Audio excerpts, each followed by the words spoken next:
Mbak Sulis wes disetel. Nanti mati hidupin lagi sampai waktunya. Oh gitu ya. Oke.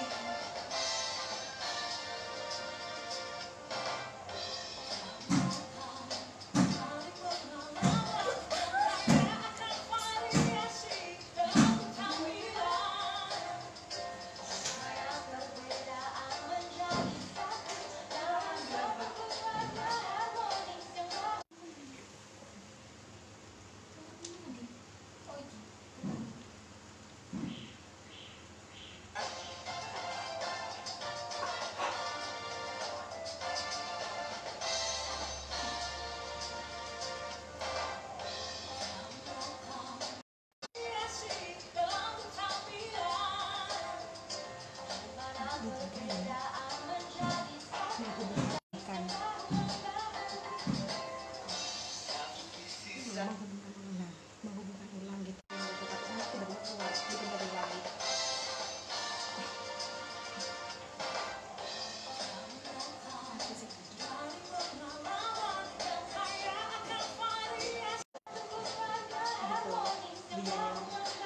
Benar-benar keluar sama mulai lagi selama ada waktunya.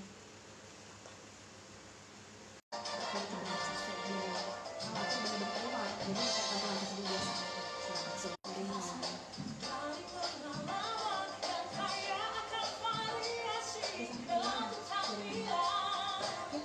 bisa.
Mbak Sulis, terakhir.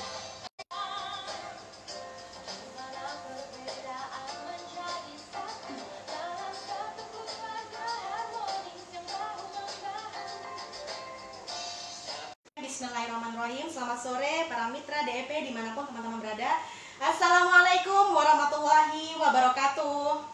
Yang sudah sudah menyediakan waktu, menginvestasikan waktunya. Dan alhamdulillah pada sore kali ini saya dianugerahi, saya sudah bisa masuk salah satu kandidat Debt Millionaire Roundtable tahun 2020 dalam kategori Top Star Maker, teman-teman. Jadi pada sore hari ini saya ingin sharing, saya ingin berbagi cerita, berbagi pengalaman saya selama saya melakukan aktif dalam melakukan duplikasi seperti itu ya. Oke, langsung saja teman-teman. Di sini saya mengambil judul Simple Tips on Duplication.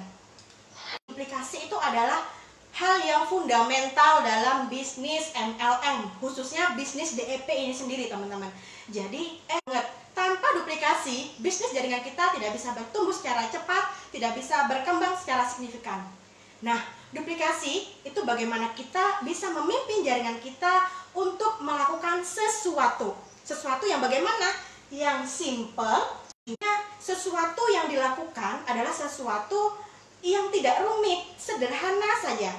Sesuatu yang bisa dilakukan oleh siapa saja, terlepas latar belakang mereka. Bagian kecil orang, mungkin hanya saya dan beberapa orang di jaringan saya yang bisa lakukan. Tidak ya, tapi simple. Harus cinta teman-teman, karena kita tidak hanya butuh 1-2 hari ke depan untuk melakukan duplikasi. Jadi duplikasi untuk jangka waktu yang panjang, makanya harus dilakukan dengan cinta agar supaya kita bisa lakukan sesuatu yang simpel tadi secara berkesinambungan, secara terus menerus. Nah, mungkin saat ini di pikiran teman-teman waktu saya memulai, ada pertanyaan besar waktu itu, bagaimana cara menduplikasi supaya jaringan saya bisa terduplikasi? Supaya jaringan saya bisa terduplikasi. Itu dulu pertanyaan yang ada dalam pikiran saya. Nah, sebelumnya kita samakan dulu nih frekuensi duplikasi itu sendiri. Jadi, misalnya kita fotokopi KTP, maka yang keluar akan KTP. Kalau kita fotokopi foto, maka yang keluar akan foto. Kalau kita fotokopi tulisan, maka yang keluar akan tulisan. Itu fotokopi, teman-teman. Jadi yang keluar pun akan selalu persis sama seperti aslinya. Tapi kalau duplikasi bisa jauh lebih baik daripada aslinya, itu duplikasi. Tapi tidak menutup kemungkinan duplikasi hasilnya sama persis atau lebih buruk. Seperti itu ya teman-teman. Jadi oleh jaringan kita. Jadi harus bisa difotokopi oleh jaringan kita. Nah, kemudian pertanyaan lanjutan waktu itu yang ada di pikiran saya, apa yang harus saya duplikasikan kepada jaringan saya? Apa yang harus saya duplikasikan? Saya harus bisa kita lakukan, yang bisa kita duplikasikan adalah kebiasaan. Adalah kebiasaan. Tapi kelanjutannya, pertanyaan selanjutnya yang ada di benak saya, kebiasaan apa yang harus kita duplikasikan ke jaringan? Kebiasaan apa? Nah, jangan sampai ya teman-teman, kebiasaan saya menunda, kebiasaan saya menunggu, kebiasaan saya yang tidak pernah mau ikut acara, kebiasaan saya yang menyerah, itu terduplikasi ke jaringan kita. Jangan sampai teman-teman. Jadi, karena itulah kebiasaan itu harus dimulai dari diri kita sendiri. Karena duplikasi itu sebuah pengalaman yang harus dialami langsung oleh seseorang melalui orang lain. Bisa seperti itu. Nah, contohnya nih, newbie misalnya. Misalnya newbie, mereka kan harus tahu nih what to do daripada how to do-nya. Jadi mereka harus tahu what to do-nya dulu sebelum how. Ketika kita sama-sama tahu kan, ketika kita memulai bisnis ini, kita harus punya goal, teman-teman. Kita harus sama-sama punya goal. Kalau saya seperti itu. Nah, oke, kita langsung yang mau saya sharingkan ada 5 di sini, teman-teman. Simple tips. Yang pertama kata kuncinya, kenapa upline sih? Apa hubungannya sama duplikasi? Tentu. Jadi saya memulai duplikasi dengan upline saya dulu nih. Saya memulai duplikasi dengan upline saya. Saya kenalkan dulu ya teman-teman. Di sini ada saya bersama upline saya. Jadi upline saya Madam Top Star Maker di DMRT 2000 member. Waktu itu Madam Riana adalah seorang newbie. Jadi bisa dibayangkan dong teman-teman, pendampingan yang Madam Riana pengetahuan dan skillnya juga belum begitu terasa. Tetapi itu tidak membuat kita menyerah. Madam Riana belum bisa bagi kepada saya. Waktu itu PTPM saja belum bisa dibagi ya. Jadi waktu itu saya tanya, gimana caranya menginput member? Gimana caranya Madam menginput saya? Madam lokal, saya menghampiri nenek upline saya dan belajar bersama beliau. Kemudian Berarti saya tidak belajar dari Madam Riana, tapi itu tidak membuat saya saya tetap menggenggam. Maka dari itu kami memutuskan untuk saling belajar dan berkolaborasi. Nah, acara kemarin terakhir 11 Oktober 2020 kami ada acara family gathering yang mana di sana kolaborasi antara saya dan Madam Riana yang masing-masing kita membawa tim. Seperti itu teman-teman. Jadi kita yang saya alami teman-teman sama upline saya. Jadi saya sama upline saya juga tetap hubungannya baik sekali ya. Dan itu suka tidak suka itu terduplikasi teman-teman. Nah, bisa dilihat di sini. Saya ambil sampel beberapa member saya dari Sumeneb, ada Mbak Dania level 1 saya yang di Wonosobo, ada Mbak Tia dari Purwosari yang saya baru temui. Jadi ini adalah sampel dari beberapa jaringan saya. Saya menjalin hubungan baik dengan beliau, saya saling kontak-kontakan dari via telepon, WA, sehingga bisa terjalin hubungan di dunia nyata juga ketika kita jumpa di acara pembinaan. Yang saya lakukan bersama upline saya terduplikasi teman-teman. Suka nggak suka itu duplicated, terduplikasi. Jadi apa yang mau kita sikap seperti apa sih yang kita inginkan kita terima dari member-member kita, itu kita lakukan dulu bersama upline kita. Latar belakang kita berbeda. Mbak Dania bertemu di Facebook, Mbak Betty aslinya dia adalah level 3 saya, tetapi karena upline level 1, level 2 saya itu tidak aktif, sudah ID-nya sudah dibekukan ya dengan suatu hal ya, tidak perlu saya publis di sini. Itu upline, saya nggak mau itu terjadi karena itu sangat berpengaruh pada duplikasinya ke bawah. Sehingga saya merangkul Mbak Betty seperti halnya level 1, saya tidak pernah membeda-bedakan Mbak Betty dengan yang lainnya, agar supaya duplikasi ke bawah pun juga bisa lebih baik untuk jaringannya. Tips yang kedua, nah ini ada kata kuncinya, hubungan baik. Ya betul banget, jaringan kita dengan saudara-saudara kita, saudara atau juga tetangga di sekitar. Intinya kita harus selalu menjalin hubungan baik. Di sini saya mengambil sampel beberapa aktivitas yang saya lakukan bersama tim. Yang ini saya sedang ada bisnis mengadakan pelatihan ya, mengadakan sharing seperti itu, bisnis sharing waktu itu. Dan terlihat teman-teman, walaupun jaringan saya jauh di sana, kita jarang berjumpa, tapi keluarganya sudah bisa terlebih dahulu. Yang ini adalah ketika saya beraktivitas di lapangan, di outdoor, waktu itu di Taman Kota Pamekasan, saya berkolaborasi dilengkapi di sana, itu juga terduplikasi. Teman-teman jaringan saya juga melihat bahwa kita bisa belajar dari siapa saja. Itu terduplikasi teman-teman. Jadi di sini contohnya saya berkolaborasi dengan tim Madam Riana. Seperti itu ya. Nah, kita bisnis manusia ya teman-teman, jadi kita pasti akan berjumpa dengan manusia yang mereka. Dan kita sama-sama tahu, manusia itu tidak bisa berubah. Tidak bisa kita mengarahkan, kamu harus ke sana, kamu harus ke sana, kamu harus patuhi saya. Tidak bisa seperti itu. Mereka adalah manusia bebas, apalagi lakukan dari duplikasi yang pernah kita lakukan untuk mereka, seperti itu. Kemudian, tips yang ketiga adalah pemantasan. Jadi di sini saya ambil sampel beberapa aktivitas ya. Yang pertama yang ini adalah foto ketika saya sebagai pemateri dalam acara LIT. Pertama kali saya membawakan materi The Power of Mind. Sangat menantang ya teman-teman, karena kita dituntut untuk membuat semua peserta yakin sama dirinya, semua peserta yakin bahwa dirinya memiliki kemampuan. Karena di akhir acara ada tantangan berhasil membuat mereka yakin pada dirinya, mereka akan gagal dalam tantangan dan mereka akan menapaki kakinya juga tidak tepat, sehingga nanti belingnya juga akan melukai kakinya. Nah itu resikonya sangat besar ya teman-teman. Tapi trainer, DSS training lah ya. Waktu itu acara diadakan oleh PTD, kemudian saya ikut bersama beberapa tim saya. Kemudian ketika kita sudah diajarkan pola ABC, bagaimana kita sama-sama pelajari seperti itu. Dan waktu itu teman-teman jujur saja saya tidak ada nyali untuk mencoba. Karena di depan saya itu semua mentor, semua manajemen, semua direktur, semuanya ada. Jadi tentu saja nyali saya ciut ya. Beberapa tim saya yang ikut, waktu itu ada Mbak Jamila dari Probolinggo, ada Abah dari Wonosobo, mereka tanpa kesempatan dan peluang itu.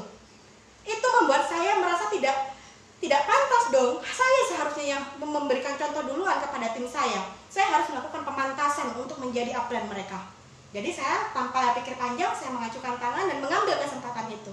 Alhamdulillah, saya diberi waktu untuk tampil di depan para mentor. Tentunya, waktu itu saya dikolaborasikan dengan Bunda Rini dan juga Mbak Odi ketika membawakan materi OPP. Seperti itu ya teman-teman, ini salah satu bentuk pemantasan yang saya nggak sih untuk jadi leader mereka? Itu salah satunya yang saya lakukan. Nah, kenapa saya berani mengambil semua kesempatan yang ada?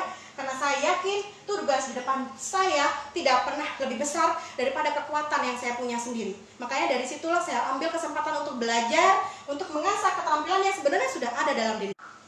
Oke, selanjutnya simple tips yang keempat ya teman-teman. Ini kuncinya adalah role model. Role model ya teman-teman. Jadi gimana caranya kita selalu bersikap, kita selalu berupaya kita sebagai acuan, sebagai contoh, sebagai panutan tim kita. Jangan sampai hal-hal kecil yang sering kali kita abaikan membuat kita terlena sehingga kita tidak. Ini salah satu beberapa acara kecil yang saya lakukan dalam proses duplikasi juga. Jaringan baik mayoritas didominan di luar kota, sehingga saya harus selalu pembinaan ke luar kota.